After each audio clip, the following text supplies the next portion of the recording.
Buenas tardes, mi nombre es Sergio Cortés y en esta ocasión les vengo a explicar un poco sobre tuberías inclinadas.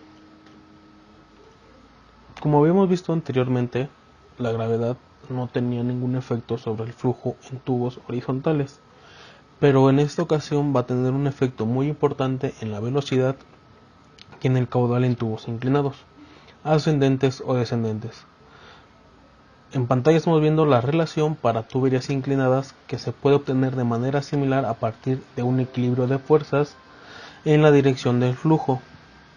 Aquí tenemos solamente lo que se agregó fue el ángulo de θ, que es el ángulo entre la horizontal y la dirección del flujo, y la velocidad del elemento que se va a estudiar. Para un flujo laminar en tubos de sección circular, en un flujo totalmente desarrollado, sin ninguna bomba y ninguna turbina en la sección del flujo, esto quiere decir que no vamos a tener ninguna fuerza externa que está empujando al flujo.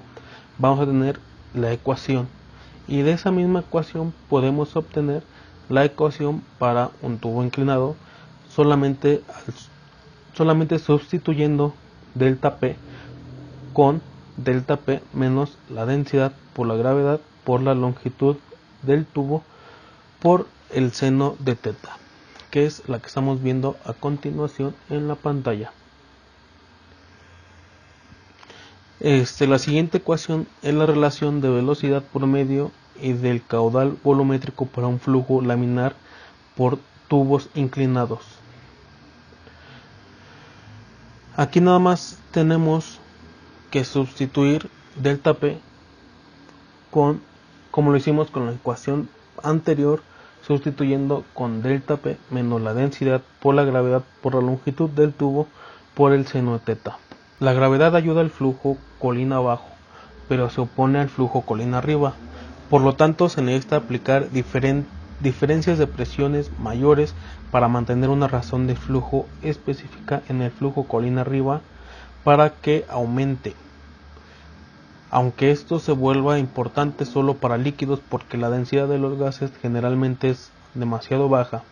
Buenas tardes, compañeros, mi nombre es Johan Reséndiz Gutiérrez. Yo les voy a explicar la región de entrada. Considerando un fluido que entra en una tubería circular a una velocidad uniforme, debido a la condición de no deslizamiento, las partículas de fluido en la capa en contacto con la superficie de la tubería se detienen por completo. Esta capa también provoca que las partículas de fluido en las capas adyacentes frenen gradualmente como resultado de la fricción. Para configurarse esta reducción de velocidad, la velocidad de fluido en la sección media de la tubería tiene que aumentar para mantener constante la razón de flujo de masa a través de la tubería. Como resultado, a lo largo de la tubería se crea un gradiente de velocidad. La región del flujo en la que se detienen los efectos de los esfuerzos cortantes viscosos provocados por la viscosidad del fluido se llama capa límite de velocidad, o solo capa límite.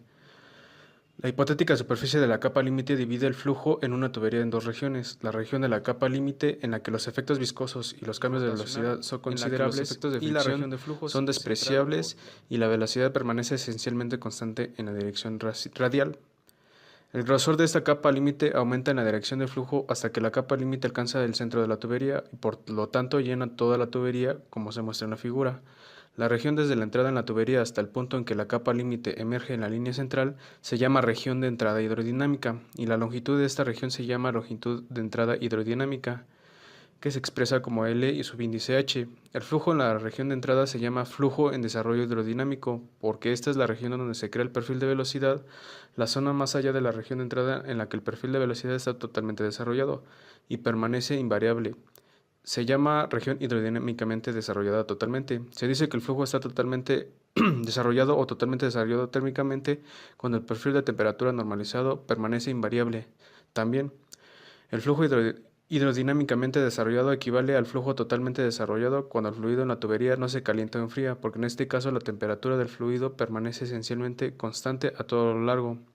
El perfil de velocidad en la región totalmente desarrollada es parabólico, es en el flujo laminar, y un poco más plano o más lleno en el flujo turbulento debido al movimiento de vórtices y a una mezcla más vigorosa en la dirección radial. El perfil de velocidades promedio en el tiempo permanece invariable cuando el flujo está totalmente desarrollado. Longitudes de entrada. La longitud de entrada hidrodinámica usualmente se toma como la distancia desde la entrada de la tubería hasta donde el esfuerzo de corte de pared y por tanto el factor de fricción alcanza dentro de aproximadamente 2% el valor correspondiente al flujo totalmente desarrollado. En flujo laminar, la longitud de entrada hidrodinámica está dada aproximadamente como longitud hidrodinámica laminar aproximadamente 0.05 Reynolds diámetro. Para Reynolds igual a 20, la longitud de entrada hidrodinámica es casi del tamaño del diámetro, pero aumenta linealmente con la velocidad. En el caso límite laminar de Reynolds igual a 2300, la longitud de entrada hidrodinámica es 115 veces el diámetro. En flujo turbulento, la intensa mezcla durante las fluctuaciones aleatorias usualmente ensombrece los efectos de la difusión molecular. La longitud de entrada hidrodinámica para flujo turbulento se puede aproximar como longitud hidrodinámica turbulento es igual a 1.359 diámetro Reynolds a la 1/4. La longitud de entrada es mucho más corta en el flujo turbulento, como se esperaba, y su dependencia del número de Reynolds es débil. En numerosos flujos de tubería de interés práctico en ingeniería, los efectos de entrada se vuelven insignificantes más allá de una longitud de tubería de 10 diámetros, y la longitud de entrada hidrodinámica se aproxima como longitud hidrodinámica turbulento aproximadamente a 10 diámetros. Mi nombre es Carlos Constantino y yo les hablaré un poco sobre pérdidas menores. Las pérdidas menores son pérdidas de energía que se dan por uniones de válvulas, flexiones, ensanchamientos, etc.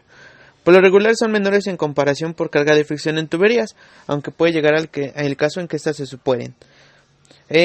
Para nosotros calcular esto tendríamos que tener el coeficiente de pérdida, que nosotros lo tendríamos dado por KL es igual por HL sobre la velocidad sobre 2 veces la gravedad, donde HL es una carga irreversible adicional al sistema de tuberías provocado por la inyección de un accesorio. Lo podemos definir como la variación de presiones a lo largo del accesorio. También tenemos longitud equivalente, lo podemos medir el HL como una longitud equivalente. En este caso sería el diámetro del elemento sobre el factor de fricción por KL. Una pérdida total es la suma de todas las adiciones que tenemos en los aditamentos. Y tenemos una fórmula donde es la sumatoria, explicando con el HL, y también podemos ver una fórmula si el diámetro es constante. Para muchos de estos casos nosotros ya tenemos KL según casos determinados. Como podemos ver, si la entrada es mayor, si la entrada es menor. También tenemos KL por reducción o ampliación de tubos. Y algunos ejemplos de pérdidas menores, son los codos que tenemos si son rectos, en ángulo recto, en 90 grados, si es una ampliación, una reducción del diámetro, si nosotros incluimos válvulas o cierres totales o parciales, se puede también tener pérdidas menores. En este caso, en el ejemplo, vamos a ver un ensanchamiento de menos 6 centímetros a 9 centímetros. Vamos a tener como ejemplo una velocidad de 7 metros por segundo y tiene un ángulo de 30 grados desde la horizontal. Nosotros lo único que vamos a hacer va a ser a las ecuaciones que teníamos anteriormente previstas, agregarles el factor de HL y resolver la ecuación, como podemos observar en el ejemplo. Posteriormente, nada más hay que sustituir las unidades y nos va a dar los 169 kilopascales. Mi nombre es Luis Rodrigo García Morales y yo les voy a explicar cómo hacer un cálculo de pérdida de carga y caída de presión en una tubería. Se tiene agua a 40 grados Fahrenheit con una densidad de 62.42 libras masa sobre pie al cubo y una viscosidad de 1.038 por 10 a la menos 3 libras masa sobre pie por segundo, que fluye de manera estacionaria a través de una tubería horizontal de 0.12 pulgadas, que equivale a 0.010 pies de diámetro y 30 pies de largo, con una velocidad promedio de 3 pies sobre segundo. Nos pide determinar la pérdida de carga y la caída de presión. Como primer paso debemos calcular el número de Reynolds para así determinar el régimen en el que se encuentra el flujo. La fórmula es la densidad por la velocidad promedio por el diámetro sobre la viscosidad, sustituyendo los valores de la densidad 62.42, de la velocidad de 3 pies sobre segundo y del diámetro de 0.01 pies sobre la viscosidad, que equivale a 1.038 por 10 a la menos 3, nos da un valor de 1803. Al ser menor que 2300, este se considera como un flujo laminar. Después debemos calcular el factor de fricción, que es 64 sobre el número de Reynolds, que es el que calculamos aquí, y eso nos da un valor de 0.0355. Después de eso calculamos ya la pérdida de carga, y la fórmula es esta, que es el factor de fricción que multiplica el largo de la tubería sobre su diámetro por la velocidad al cuadrado sobre 2 veces la gravedad. Sustituyendo los valores nos da un valor de 14.9 pies.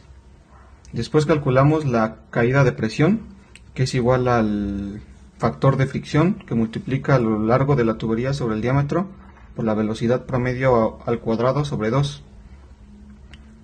Una vez calculado esto, hacemos la conversión de libras masa a libras fuerza para expresar en términos de la fuerza la presión, y esto nos da un valor de 929 libras fuerza sobre pie cuadrado, que equivale a 6.45 psi.